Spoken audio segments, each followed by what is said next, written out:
we were in negotiations. Investing in real estate, they're winning, they're making money. Hey, what's up, everyone? Welcome to the Real Estate Educators Podcast, where we provide the education you could build on. I am your host, Kevin Amolsch. This podcast has been a ton of fun. We're loving it because we're helping real estate investors and educators build wealth. So if you're an investor in real estate, or if you're providing content to real estate investors, this is the podcast for you. I have a fantastic guest with me today, Mr. Dr. Allen. Can you say Mr. and Doctor at the same time? I don't know, but yeah, you can, yes.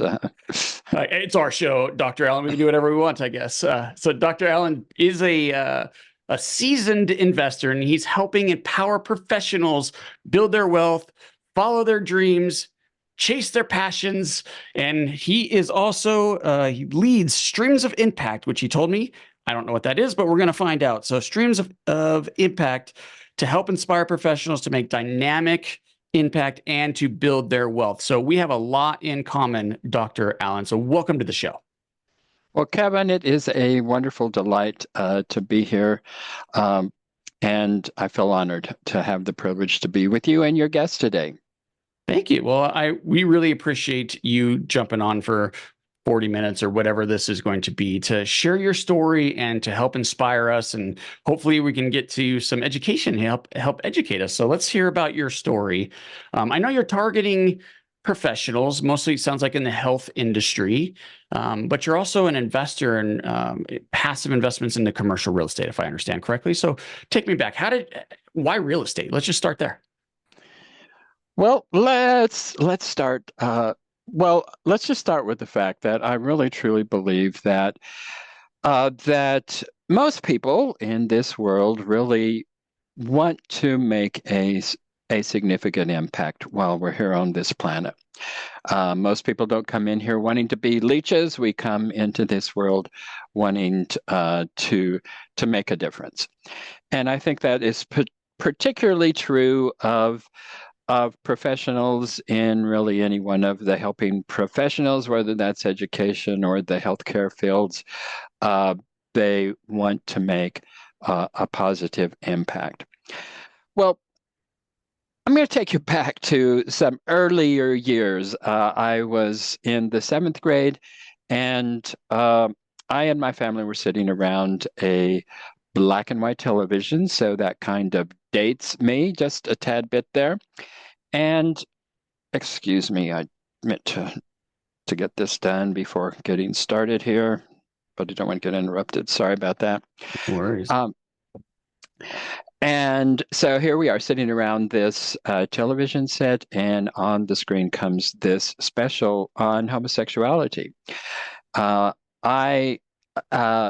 can see how sheltered I was. I was in the 7th grade. I'd never heard the term homosexuality, had no idea what that concept was.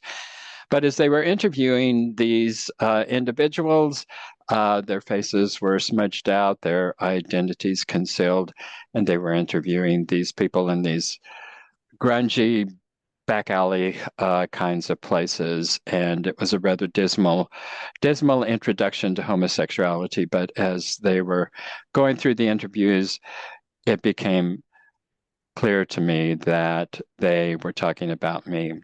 And believe me, that was not rainbows and unicorns. It was, in fact, like a ton of bricks and 1,000 episodes of Rocky's House of Horror.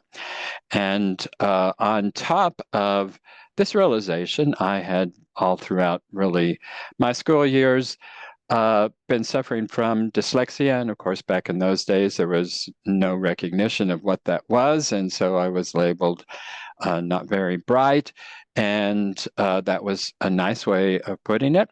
And so on top of all of these things, I, of course, encountered a great deal of bullying and faced a couple of decades of major depression. In spite of all of this, I did graduate from high school, went into college, had a very lackluster college career, but managed to graduate and to comply with societal norms.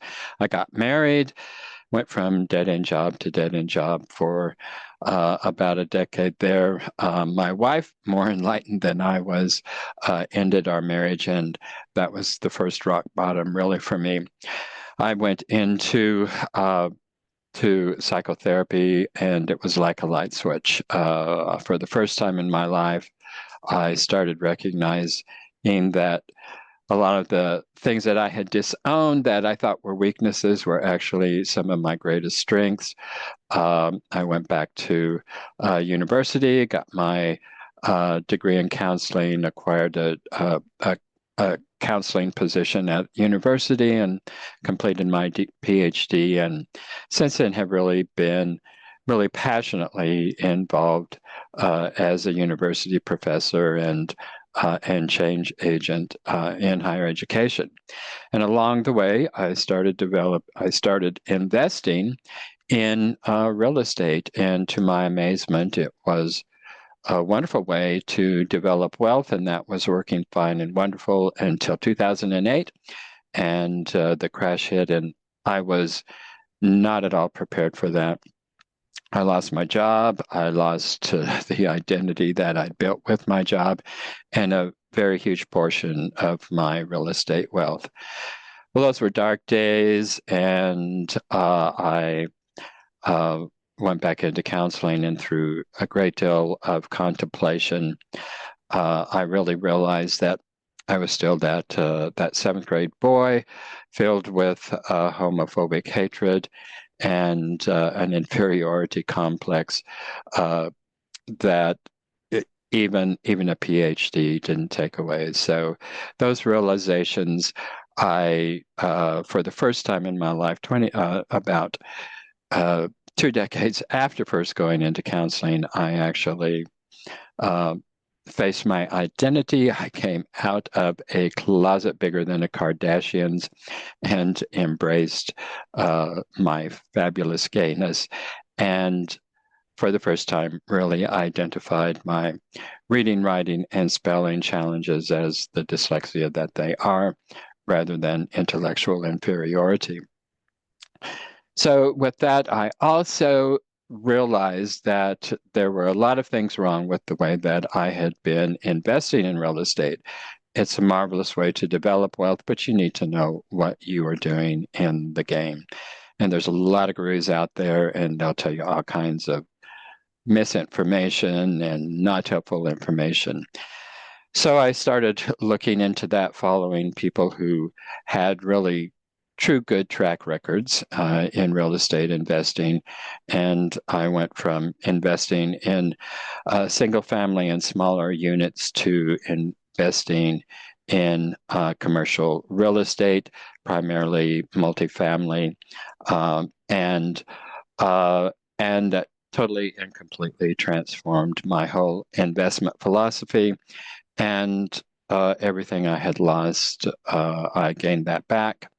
And it's been a wonderful road ever since then. And now I work hard to help other people to find their financial footing through passive real estate investment. And just to kind of sum this up, I think there are really 3 things that to take from my story there. And one is that we can always come back, that transformation truly is possible. And number 2, our history does not define our future. And when we fail, we should fail spectacularly, but learn massively, so that we can rise from the ashes like the phoenix that we all have within us. So those are my takeaways from my life story there. Wow, there's a lot to unpack there, Alan. Sorry that you had such a difficult time. That really touched me as you went through that story and I was listening to it. And I'm thinking, like, sometimes we have to go through shit like that to get to where our potential really is. And now it sounds like you definitely got your feet under you and you look happy. Look like you're doing very well.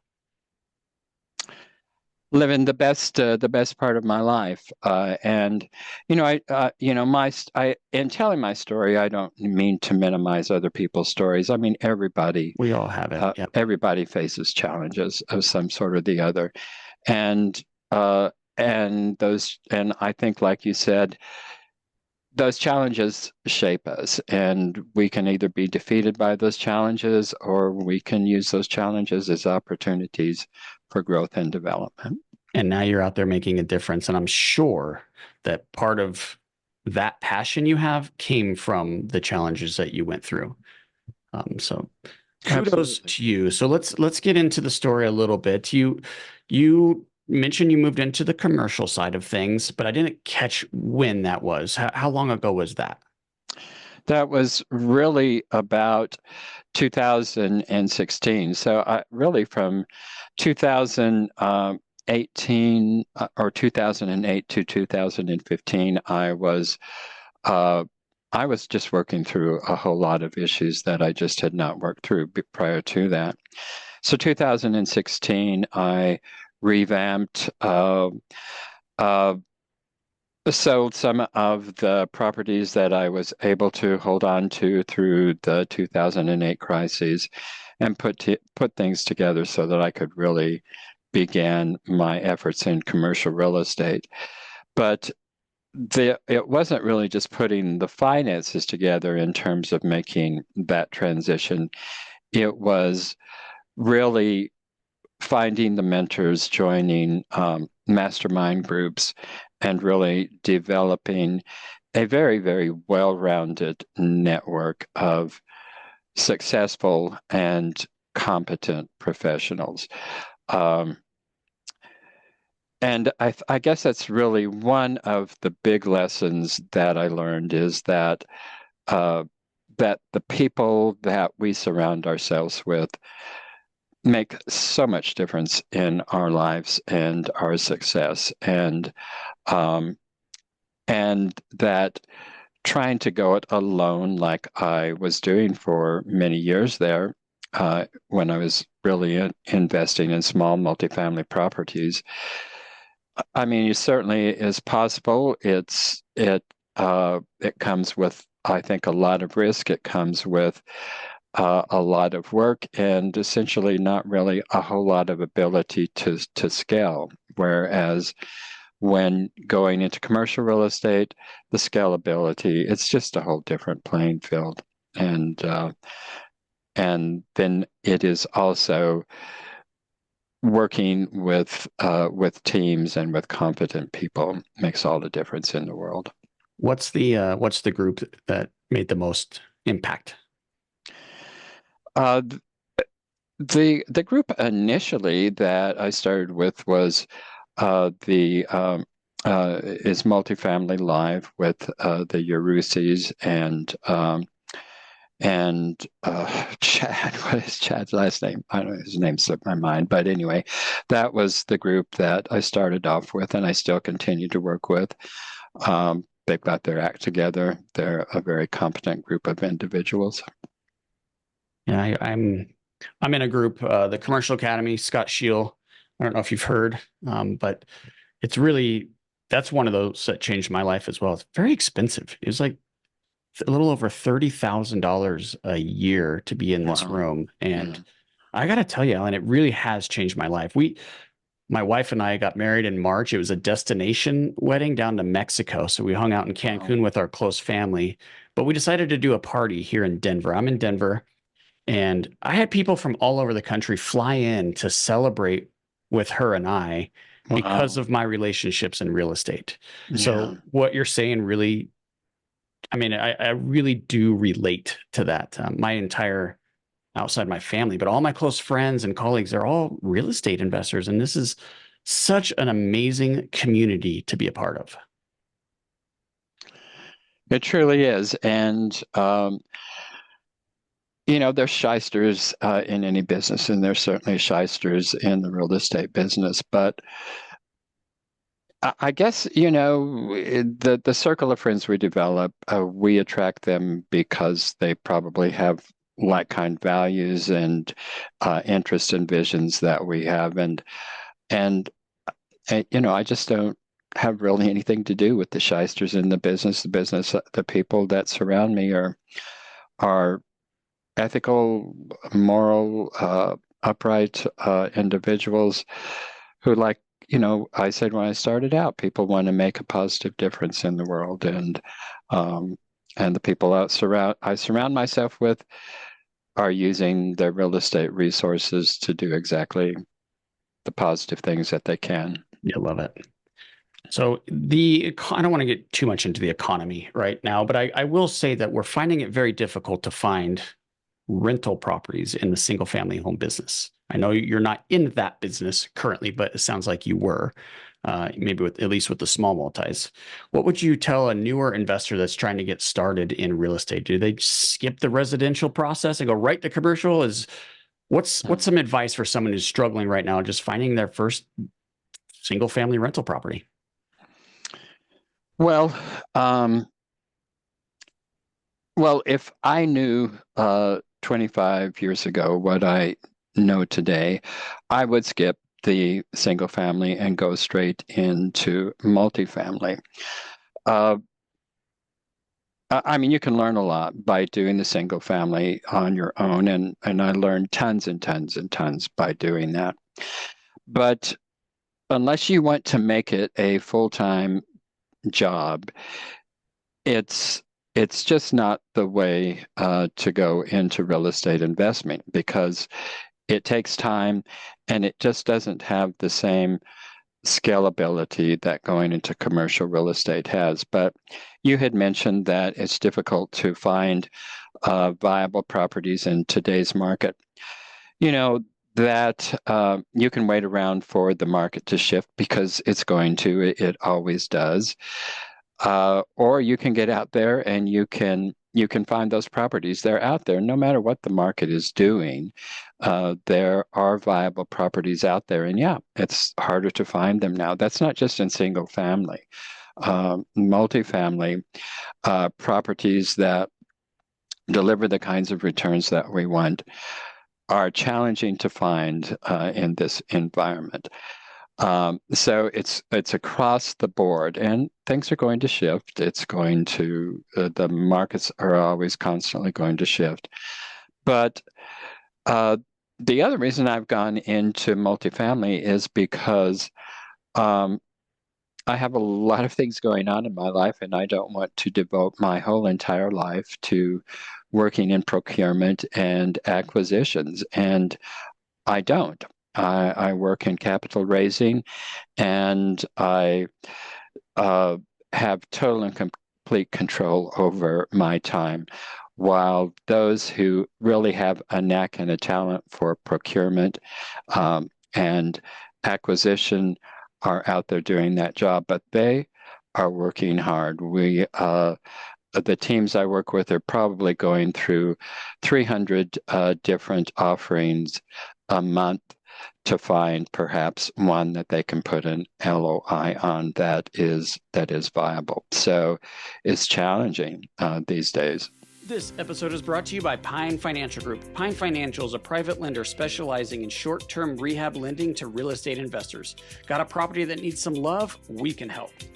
We are able to offer funding solutions because we raise private money from individual investors. With more than 15 years of experience, Pine offers passive investors an alternative that provides stability, consistency, and security to your portfolio. If you like real estate but want to avoid the ups and downs and effort, a Pine mortgage fund could be a perfect fit for you. Accredited investors will experience an 8% preferred return and profit sharing. Diversify your portfolio out of Wall Street and into Main Street with a Pine Financial Group mortgage fund. Get more information at pinefinancialgroup.com. That's pinefinancialgroup.com.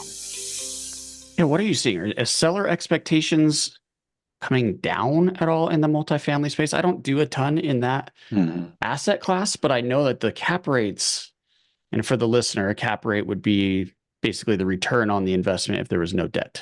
So higher the cap rate, the more money you make, right? Lower the cap rate, the higher the price is. So it's good on the exit. So I've seen that the cap rates really haven't started coming up. Well, now they are, but they seem like in that space, Alan, it was it's like the last one to actually adjust to what's actually going on in the market. What are your thoughts on that? Well, seller expectations have remained pretty high, and that's why it's so difficult to find these properties.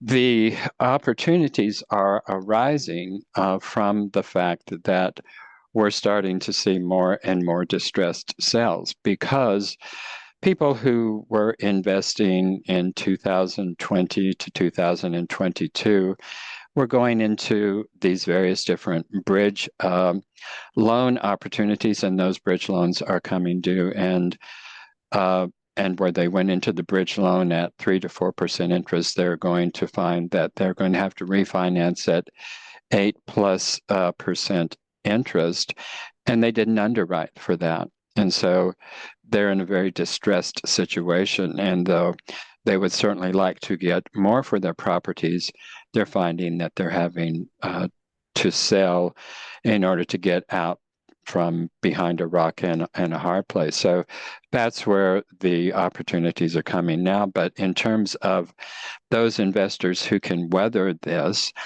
you're exactly right. They're retaining that idea that they can still get the price for the property that they got 2 and 3 years ago. So it's a strange market because Very strange, yeah. Because overall the seller's expectations really have just not altered that much. And if they can hold on, that's what they're attempting to do. I don't know if you've heard of Neil Baldwin. I had a conversation with him a couple of weeks ago, and he says that interest rates are going to decline. He was quite emphatic about the fact that he thinks we're going to see the declines over the next 4 quarters or so. And I'm not quite as optimistic as he is. I think he's probably right about interest rates. He follows that much closer than I do. I just think the overall economy has been artificially expanded and blown up, and I don't think we're really going to see a particularly favorable overall economy for the next several years here. So even with interest rates declining, I think we're going to see some challenging times ahead. I totally agree with you. And you typically won't see a declining interest rate environment unless there was challenges, right? That's Right. typically that's the tool they use to stimulate. So Yeah. I think they are related. Okay, so now you're into the commercial space. It sounds like you're not really an operator. You're more of I want to call it a fund to funds, but that's not accurate. You're more of raise the money and enter into like an LP position. Am I getting that correct? Well, that is correct in and of the fact that what I do is I partner with a variety of different operators, and through those different operators, I bring to my investors those LP operators. That gives me a position on both the GP and the LP side of the equation there. So even though I'm not the one doing the procurement and the acquisition, I'm not doing the property management or the asset management. By the fact that I'm bringing capital to the deal, I have a piece of the GP side. Okay, interesting. Now you seem to have a lot of passion for the asset class, multifamily, and for the passive side, because there's active investing and passive investing, and I think the listener understands the difference there. So what would you tell the listener? Why passive investing in multifamily? Well, first, that's 2 questions. Why multifamily and why passive? Well, passive is for professionals like myself who are actually fulfilled in the work of their calling, and we're not looking to get out of our fields because it brings tremendous amount of fulfillment, and that's where we really see ourselves making major impacts on this world. And so that takes time, effort, and energy to follow and develop our professions. And so the way to do that and at the same time develop wealth, particularly, those of us who are in education are not going to develop a whole lot of wealth in that. And even we think that physicians, dentists, and other kinds of professionals are making tremendous amounts of income. Well, they often are, but they also have a lot of expenses that are offsetting those incomes. So they're not as well off as what a lot of people think. And to top that off, it takes us anywhere from 8 to 10 years to really even begin earning money from our professions. And so, for instance, we're 10 years behind the 8 ball from, say, a plumber who leaves high school and begins earning money in their professions. And so not only have we lost those 10 years, many of us, the only way we can do that is through student loan debt. And so we come out with 6-figure student loan debts. We're behind the 8 ball in starting our career. We have a lot of financial challenges, whether we're physicians or whether we're in higher education. So to develop our wealth, we're going to have to find an avenue to do that. And the only way that I have found that is through real estate investing. And so why multifamily in particular? Well, multifamily has been one of the most recession-resistant assets out there. Even in 2008, when we were seeing single-family homes nationwide, I think that the average was about 30% decline in overall value of single-family homes through 2008, and that really didn't start recovering until 2014, 2015. But multifamily housing, certainly it was hit too, but the value in multifamily was generally speaking about 7 to 10% nationwide. And so that's a huge difference. 7 to 10% is compared to 30 to 35% loss. Huge difference there. So it's much more resilient to the economic ups and downs. And in terms of the commercial assets, it held its value much more so than other assets. The only other asset class that came close to that is self-storage. Office was hit hard. Retail were hit hard. Certainly. Hotel motels were hit very hard. That was 2008. And then once again in 2020 in the pandemic, it was multifamily that faced those economic downturns much better than any of the other commercial assets out there. And there's another piece that you didn't mention, but I think is there's a lot more capital out there for multifamily. Banks like it, hedge funds like it, Wall Street likes it. Probably for the reasons you're describing to me. But there's just a little bit, it's just a little easier to fund those types of deals. Like go try to fund an office building right now. Trust me, that is not easy. For sure. Yeah. All right. So tell me about what's the Streams to Impact program? Well, the Streams to Impact program is an 8-step program. And we take individuals who are interested in passive investing, but who are not familiar with that asset class, and we take them from novice to confident investor. And not only do we have the educational program in place, but we continue to mentor them through their investment endeavors as long as they want to stay with us. So we go from the get-go. We essentially start with looking at their values and their visions. What are their values? Do their visions rest upon those values?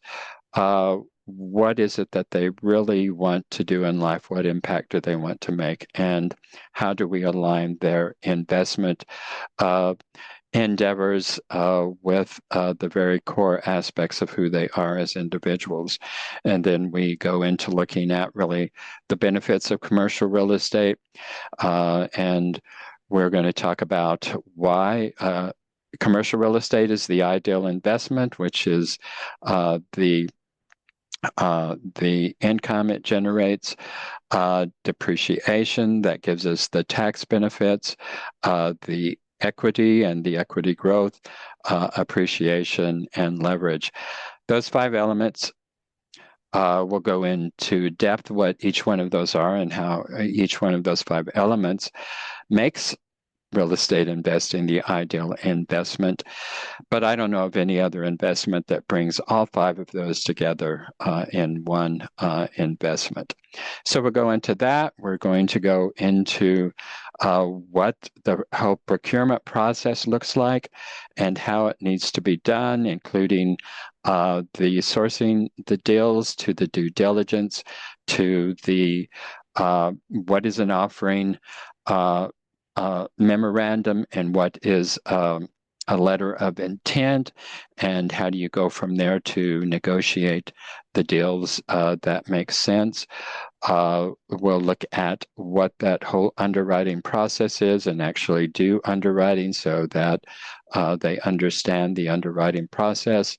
And we'll look at the 3 documents and go and really understand what's important about those 3 documents that really make up a passive investment, which is the private equity memorandum, the operating agreement, and the subscription agreement. And all 3 of those are legal documents, and it's imperative that you understand what's in each one of those documents, because no matter which private placement you're investing in, those 3 documents will always be a part of that package. And so understanding that is critical.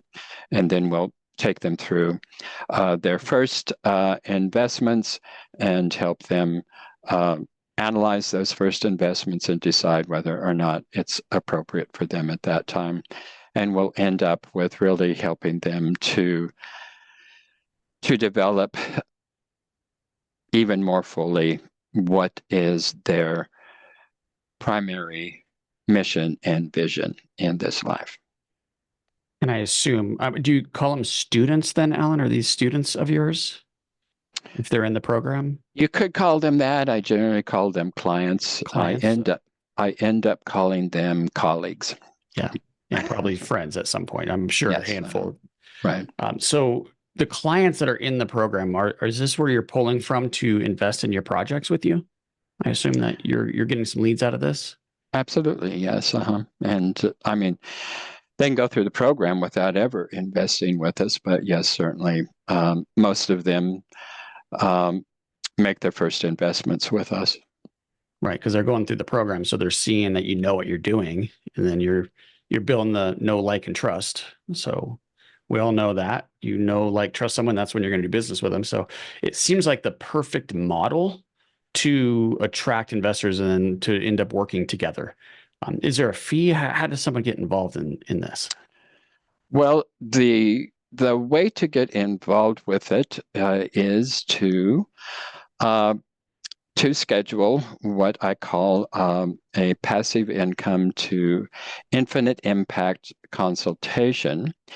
And I offer this free to your audience. It is really based upon the time I put into it. It's probably about a $497 value, but it's complimentary to your audience.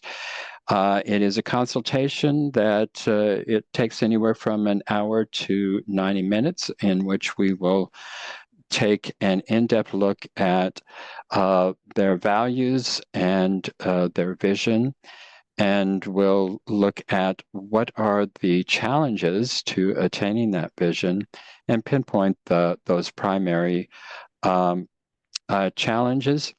And we'll look at then a blueprint to take them from where they are today to fulfillment of that vision. And then if they are interested in the program, then of course I will offer them the opportunity to enroll in the program. And no obligation.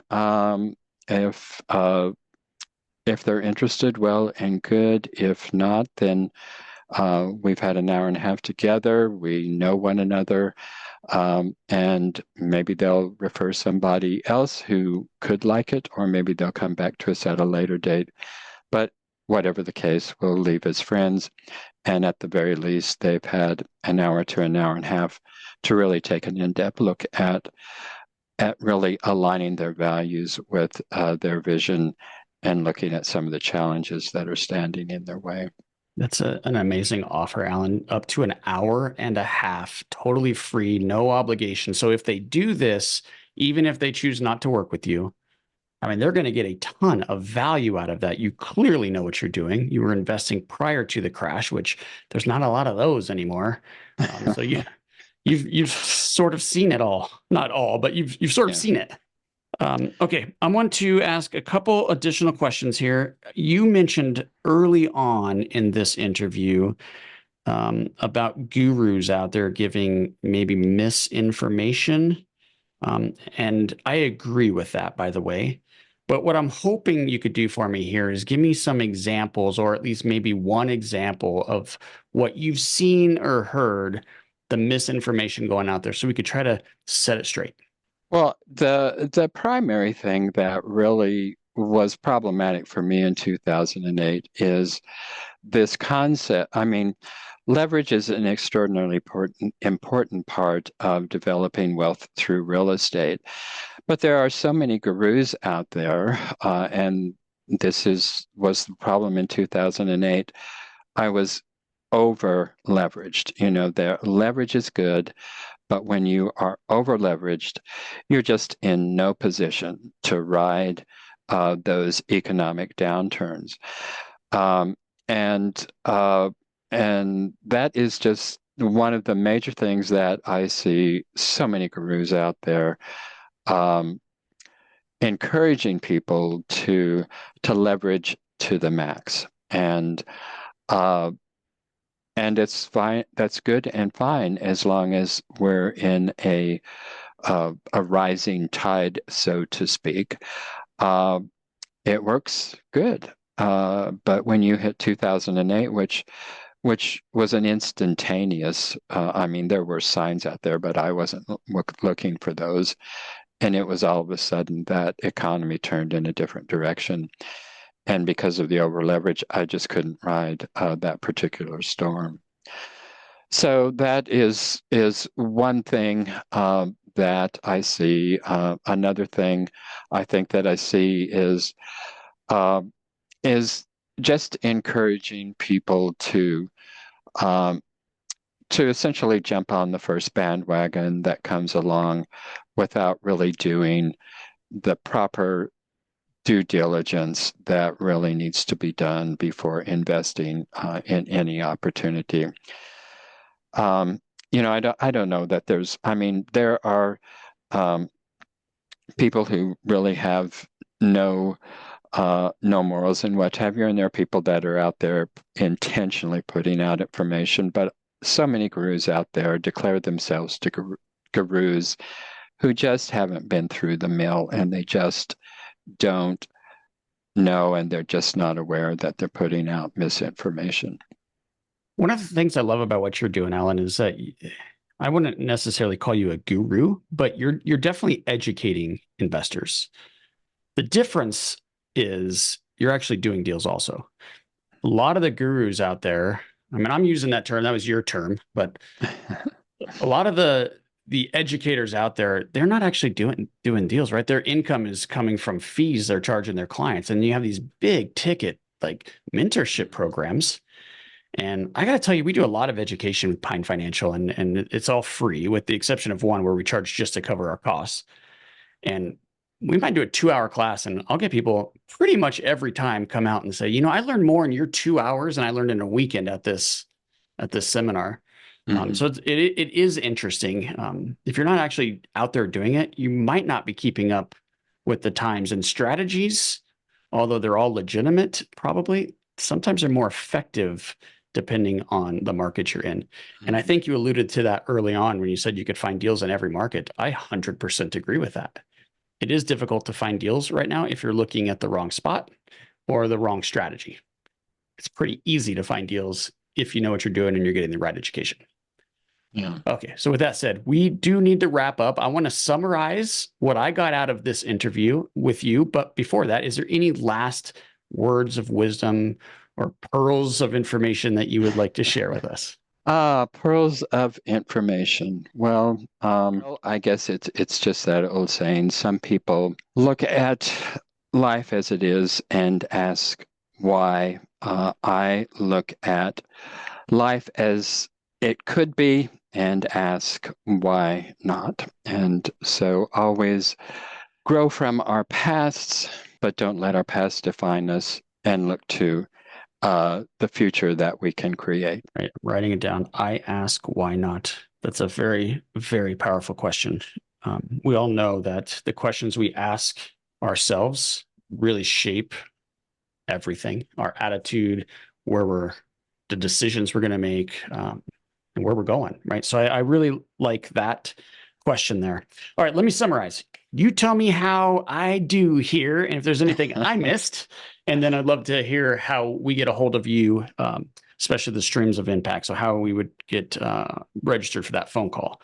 But we started off talking about your background, and then we got into investing in real estate. So you started investing in real estate after college. You had a really challenging time in 2008, as I did. We didn't share my story, but I was in the mix also. And you said 3 things that you really learned, and I wrote all 3 of these down. Remember, listener, you could always come back. You said fall spectacularly, which I can't even spell that. So my notes, it's very interesting how I spelled that. You do not want to know about how I spelled that. Fail spectacularly to rise like a phoenix. And then history does not define who we are. So you actually said that twice. People around you shape you. We had a fun story. We're both in mentorship programs, and we're surrounding ourselves with people that are, we inspire to be. They will definitely help with your success. Don't feel like you need to do this alone. First of all, look, that's boring. And 2, you will not hit your potential on your own. And then we talked about these gurus out there and some of the advice you had. You had 2 of them. Leverage is important, but be careful. Don't leverage to the max because we don't know the storm that's in front of us. And do proper diligence. Don't jump in at a deal. You said jumping on the bandwagon. I say I agree with all of that. And usually, Alan, that's like emotion. So keep emotion out of it. Do your diligence. Stick to the fundamentals. And then I love this one. You said, I ask myself, why not? That was your last pearl you gave us. So how did I do? You did excellent. Very good. Very good host, Kevin. And it has been a wonderful pleasure being with you today. Yeah, Dr. Allen, I got to say, hands down, you are an inspiration. So I really appreciate your time jumping on here. You didn't have to do that. You got invited on and you agreed to that. And we really do appreciate that. So how do we get a hold of you? Well, the best place to go is just go to my website, Steed, like the horse, Talker, like I am doing now, .com, and to enroll in the Streams to Impact, just put steedtalker.com/strategy, and that will take you to my calendar. Schedule a time, and I will just be delighted to engage with you for an hour to an hour and a half and explore your values and your vision and help you along that path to get there. Fantastic. So we'll put all of that in the show notes. If you're watching this on YouTube, first of all, hit like, hit subscribe, all of those things, but we'll put it in the description as well. So with that, yes, I should have said this earlier on. Give us a 5-star review. That helps us help you. The more people the more likes, shares, reviews we get, the more guests will want to come on the show and the more information and impact we can make. So please help us out with that. And to you, the listener, again, Alan, thank you so much. To the listener, thank you for tuning in and make this day a great one. Thanks, Dr. Allen. Thank you, Kevin. Hey guys, I hope you enjoyed this episode as much as I did. If you did, please be sure to follow and leave us a review. Oh yeah, and tell a friend.